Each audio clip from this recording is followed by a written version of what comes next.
Hello, welcome to today's class. How do we solve this math Olympiad equation, this exponential equation? Okay, so it's a math Olympiad question. It was set by a viewer and said I should work on this. And so the question is 100x raised to the power of 2x plus 63 equal to 160x raised to the power of x here. So how do we solve for the value of x here? Now, mainly looking at this challenge here, it looks so confusing, although it's rhetorical, but we're going to solve this with the help of some of the laws in logarithm and indices we have already learned on the shallow. So let's take our solution first here. So if you're seeing us for the first time, this is OnlineMaths TV, where we bring math solution all the time. So if you've not subscribed, subscribe. And when you subscribe, turn on the notification bell so that you get notified whenever we drop an amazing video, because here we release videos all the time for our learning. So look at this question here. If you check this side of this equation, you discover that here we are having x to the power of x here. And so we want to bring out x to the power of x from this other side. So we're going to apply a simple law in indices, which says that if you have your a raised to the power of your, let's say, m times n, this is equal to your a raised to the power of m, or in bracket raised to the power of n. So I want to deal with this part separately. So we can rewrite this as our 100, the x raised to the power of x, or raised to the power of 2. So according to this law, we can multiply this together, right? Good. So there's our 63 equal to 160 x raised to the power of x. I want you to stay from the beginning to the end of this math class, because this is a very nice math challenge, okay? And I've laid down a step-by-step guide on how to solve this. All right, so you discover we have the x to the power of x here, we have the x to the power of x here. So we can do a simple substitution in this place here. So we can say here, let our x to the power of x be equal to, let's take our y. So wherever we've seen x to the power of x, we just have to put in y in place of it. And so the whole of this is going to be y to the power of 2. And so we're going to have here 100 y, or sorry, this 100 y to the power of 2 plus our 63 equal to 160 y. So if we rearrange this, we're going to have a quadratic equation from this. So we're going to have 100 y to the power of 2. Remove this to this side, gives us our minus 160y, then plus our 63. This is equal to our 0. So this is our quadratic equation. So we just have to solve this quadratic equation here. We're going to use the formula method. Okay, so using the formula method, we're going to have our y equal to our minus b plus minus to the square root of our b squared minus 4ac, everything all over our 2a. So let's bring the value of a, b, and c from this equation. So our a is equal to the coefficient of y squared, which is 100. Our b is equal to the coefficient of just y, which is minus 160. And our c is the constant term, which is 63. Let's continue on this side here. All right. Now, let's look at this critically. We just have to put these values into this formula. So this is going to give us our y is equal to, look at our b, minus 160. So we're going to have here minus bracket minus 160 in bracket plus minus the square root our minus 160 all raised to the power of 2 minus 4 times, what is our a? Our a is 100 times 100 times, what is our c? Our c is 63 times 63. All right, everything here all over our 2 times, again, our a is 100. Okay, so let's simplify. This is going to give us y is equal to minus times minus will give us positive. So we have here plus minus the square root. If we take the square root, the square of this is going to give us our 25600 minus. If we use 4 to times 100, that will give us times 63. That's going to give us our 200. Okay, because 4 times 3 will give us our 12. So carry 1. 4 times 6 will give us 24 plus the one you carry 25. So we have 25 there, your 20 in here. Then everything all over our 200. So we're going to have our y will now be equal to 160 plus minus. If we subtract this from this, you're going to have here 2 from 6, you're going to give us, let's put in our square root sign. So we have our 0, 0, 2 from 4 will give us what? For 6 will give us 4. There, 5 from 5, 0, 2 from 2 will give us 0. So we have 400 all over our 200. So from here, we're going to have our y equal to 160 plus minus the square root of 400 will give us 20 all over 200.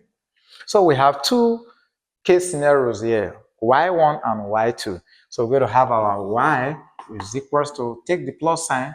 So we have 160 plus 20 will give us 180 all over 200, or we have 20 from 160, we have 140 all over 200. Easy now. So we now have our y1 is equals to, let's divide this, we go with this. So what can we do this? We have 2. So 2 into 8, we have 9. 2 here we have 10. So we're going to have 9 all over 10. Then our y2, we do same here. This will leave. So what can go into this? Same 2. 2 here we have 7. 2 here we have 10. So we have 7 all over 10. So these are the two values for our y. So we have our y1 and our y2. But at the beginning, we do not have y. So we recall where we said, let x to the power of x be equal to y. So how do we now get the value of x? So let's substitute into this equation. All right? Okay, so let's wipe off this side. All right. Now, we say, let's recall that we said x to the power of x is equal to y. Now, our y1 is equal to the, which is a constant, but I still want to make use of this y here. Okay, so for our case 1, or let's just solve for the general value of x, still using this y here. Remember, we have two values for our y, right?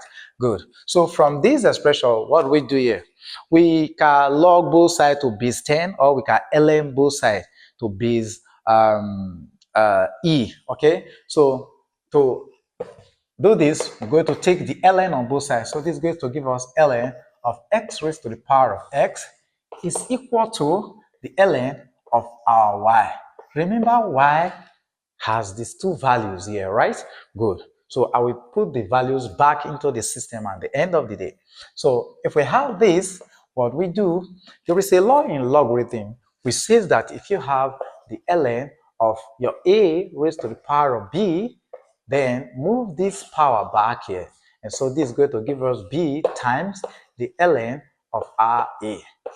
Okay, so if we apply this law, we're going to move this x backward here.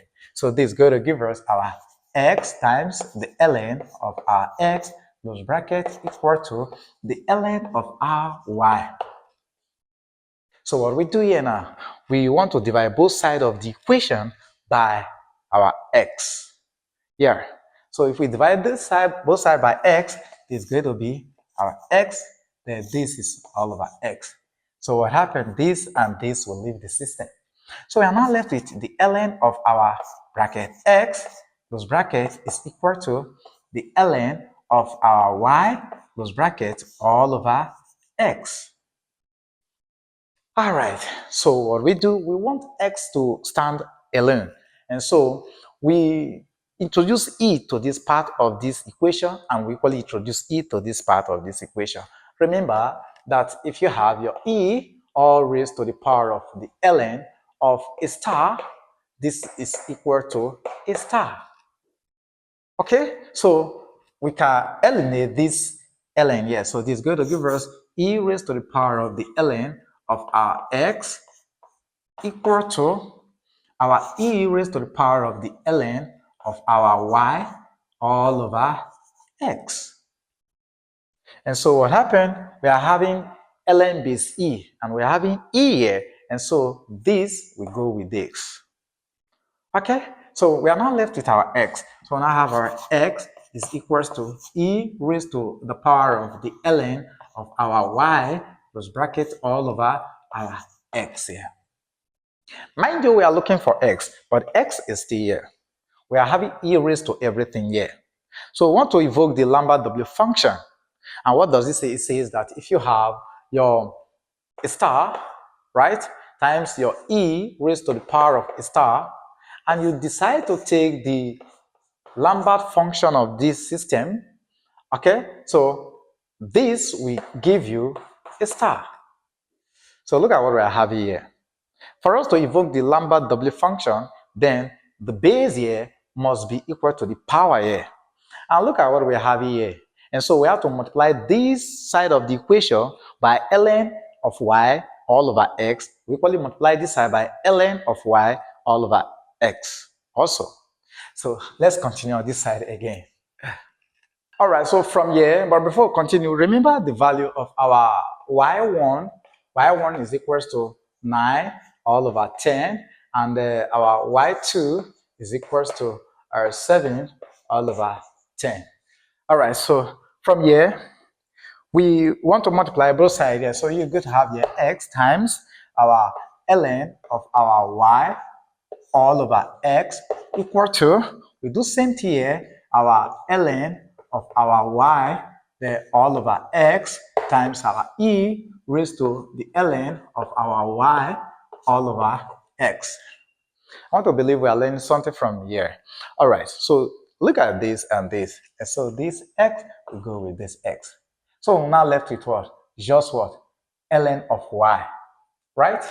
Good. So with this ln, okay, let's continue. We have here ln of y is equal to the ln of bracket y, the all over our x, the times our e raised to the ln of our y all over x. We all know this, right? Good. So with what we have here now, we can now apply our Lambert W function, which is known as the product log. So we apply it here, we apply it here. So what we do, we just have to rearrange the system. So if we bring this way, bring this way, this is going to give us the W of our ln of y, those brackets all over x, right?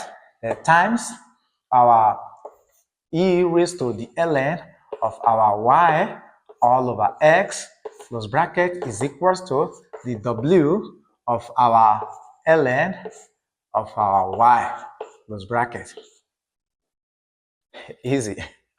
So from here, this will now come out, right? So we're going to have our ln of our y, those brackets all over x. This is equal to the w of our ln of our y, those brackets. That's all. Wow, are we getting something here? And so what we do here, we want to get our x. So for us to get x, we have to cross multiply. So we multiply both sides by x. X will now be attached to this side, right? So we divide through by everything here again. So if we do that, we're going to have, therefore, our x is equal to, remember, we use this to multiply this, right? Divide by this, okay? So this is going to give us the ln of our y all over the w of our ln of our y, close bracket. This is what we have here. Now remember, we know that our y is equal to what? We have y1 to be this, we have y2 to be this. So we can just put the values of y into the system. So go to have, that will give us our x1 and our y1. So from here, we're going to have our x1 is equals to the ln. What is our y1? We have 9 all over 10. So we're going to have here bracket 9 all over 10 close bracket. Then all over, here we have the w of our ln of our 9 all over 10 close bracket.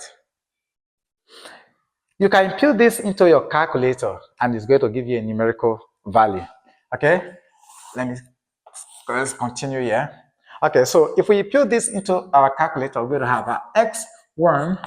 Although I've done that already, so it's just a matter of, okay, let me close this way, this all close off. So if you put this into your calculator, which is the value of x1, it's going to give you 0.88135. Yeah, 0. So we're going to have here 0.88135 as the value of x1 for this challenge. So for our x2, we have our x2 will now be equal to the ln of our bracket 7 all over 10 close bracket all over the w of our bracket, the ln of bracket here 7 all over 10 close bracket here. So if you input this into your Wolfram Alpha calculator, it's going to give you S2 is equals to 0.466237. So this is the value for your x2 that will satisfy this challenge. So we have our x1 to be 0.88135 and our x2 0.46237 that will actually satisfy this wonderful math Olympiad. But again, we can equally get 2 other roots from this challenge. If we have the W naught and your W minus, okay? All right, so this brings us to the end of this math class. If you learned something from this video, do not forget to give the video a thumbs up, share with your friends and neighbors and your colleagues, those that need this knowledge of mathematics. Thank you for being there. You'll be wonderful. We love you. See you in our next class. Bye for now.